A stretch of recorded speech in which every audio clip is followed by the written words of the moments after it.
The record was made over the course of a year, over 3 installments. Not that it took a year to make the record, but each installment was about 4 or 5 or 6 weeks. Now, I wasn't present for all of them.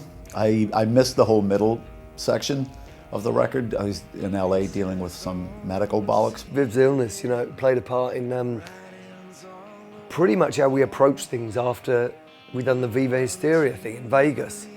Because we found out there, it's like, oh, crap, you know. And he said, all right, I'm gonna rock on and get all these tests, I'm gonna do this treatment, and I'm gonna still be on tour, and we can still do this. So we literally did that. It was pretty inspiring, really. Vivian, I've read a few interviews he's done over the last couple of weeks. I think he's selling himself a little short when he says like he didn't really do a lot. He did quite a lot. He just didn't do the second session, that was all. We got together as a 5-piece at my studio, Joe's Garage in Dublin, Ireland, in February of 2014, and we wrote 12 songs. We got back together in May of that year, and Vivian couldn't make it because he was having treatment for cancer. So the 4 of us worked on the 12 songs that we had already written and came up with 2 more. Me and Phil wrote Forever Young and Broken Hearted. And then when we got out on the road with Kiss, I wrote some lyrics for the songs that weren't finished. Vivian did some guitars on laptops just to play catch up.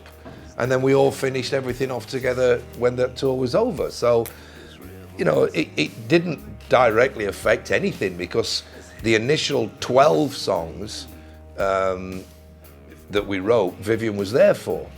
For the other 2 that got wrote in the second thing, they would have been written anyway because it was just me and Phil messing around in a room. Whether Vivian had been sat next door drinking coffee or in the studio doing something, they would have still got written. So nothing dynamically in that respect changed whether Viv was there for the second session or not. But he only missed 2 weeks and he played catch up on, you know, we'd set up in the dressing rooms, backstage on tour or in hotel rooms, and he'd play on the songs that he had been involved in on the first session anyway, so it was like, it wasn't really that big a deal. The metaphor is, or analogy is like, if you've got a family and someone's sick, you don't give up your life, you don't stop, you actually carry on, you have to carry on. My dad was really sick, he died from cancer a few years ago, and you know, I did put everything on hold for 2 months, and he had terminal cancer and he died. I stayed with him every day, and it was, we had a great time, as weird as it sounds, but you have to carry on doing stuff. You can't just kind of sit around and mope. So we've never really done that. You know, I think the key to success is that you just got to keep trying all the time, and you get successful results when you do that. I mean, look what happened with Rick.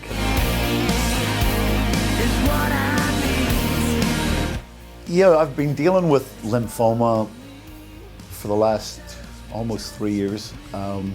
I did 3 rounds of chemo, and that didn't take care of it. And then exactly a year ago, I went into hospital for about 3.5 weeks to do a stem cell transplant. And I really kind of was hoping that that would take care of it, but every 3 months or so, they have me do PET scans and CAT scans. And so I did some scans at the end of April or early May, and it showed that the tumors had come back. So at that point, my doctors wanted me to do a course of radiation, and I really, really didn't want to do that. I'm not a fan of radiation, and I believe it may be an effective treatment now, but there's always a price to be paid for it, it seems, further down the road. And nobody could give me a really specific answer. I kept saying, well, you know, how is this going to affect me in 5 or 10 or 15 years? And everyone goes, well, you know, sometimes people have issues with their heart and their lungs. Actually, you know, because you've done so much chemo, maybe that increases your chances. And I'm thinking, okay, this doesn't sound good. So I didn't want to do it for that reason. The other reason I didn't want to do it was a very practical reason, or reasons actually, 2 other reasons.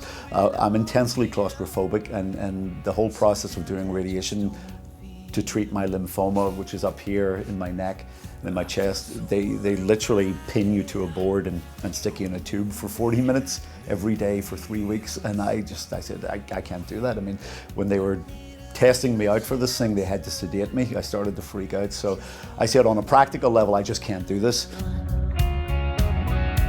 Sometimes I had the sadness behind a painted smile. If you catch the first storm, I will roll it away. It's very, very important to me that I do my work, and I'm not comfortable having someone else on stage doing it for me, especially if they don't do a very good job. So I take great pride in my work, and you know, it caused a lot of conflict with the band, and especially with the management, because there's a lot of money at stake in this tour. You know, it's a very successful tour, and I can't get insurance. We have insurance on everyone on the band for this tour, because there's a lot of money at stake, but the insurance company won't cover me for my cancer. So if I have an issue with it again, shit out of luck. So management were very nervous about that, and they were like, well, why don't you stay home and take care of your health, and we'll get someone to stand in for you. But it's taken me a long, long time and an awful lot of emotional effort to convince my fellow bandmates and management that this is probably the single most important part of my recovery from this disease, is that I do not capitulate to it, that I continue to do my work, because my work is catharsis for me. It validates who I am and what I am, and it's always brought me great joy to go out and play in front of a live audience, and that's the main reason you pick up a guitar in the first place, and you get that instant gratification and that instant love from the audience. And there's nothing left to chance when there's nothing left to lose. Anyway, long story short, and it has become a long story, my apologies. I'm doing a course now called immunotherapy, which is a very different approach to cancer than is chemo.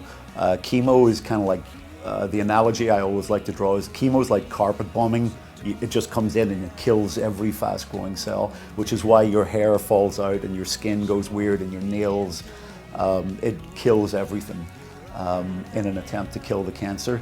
Obviously that hasn't worked for me, so immunotherapy is the latest and greatest thinking in how to treat cancers, and I'm taking a drug called pembrolizumab, and I get an infusion every 3.5 weeks, and what it basically does, in essence, it bolsters my immune system so it can take on the cancer and fight it. And this drug has had remarkable results with melanoma and with certain kinds of lung cancer, and now I'm at the forefront of the trials on this for tackling lymphoma, and apparently I'm a perfect candidate for it because I've relapsed so many times. So I'm hopeful this is going to work, but we actually won't know. My doctors won't be able to determine the efficacy of this treatment until probably December of this year, when I do a second set of scans, and at that time they'd like to see that the tumors are starting to shrink a bit.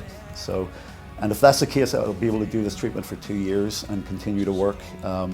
If it doesn't work, then I got to rethink things for 2016 and consider different courses.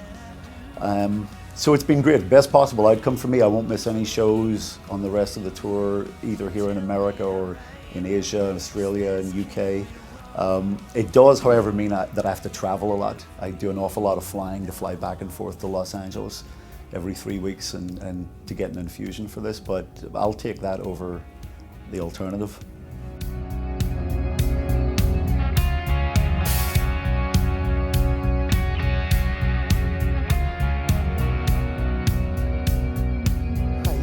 Joe and Sav and Phil are very, very good at, what if we, imagine if you will, you know, and they can visualize these ideas before they're actually manifested, you know.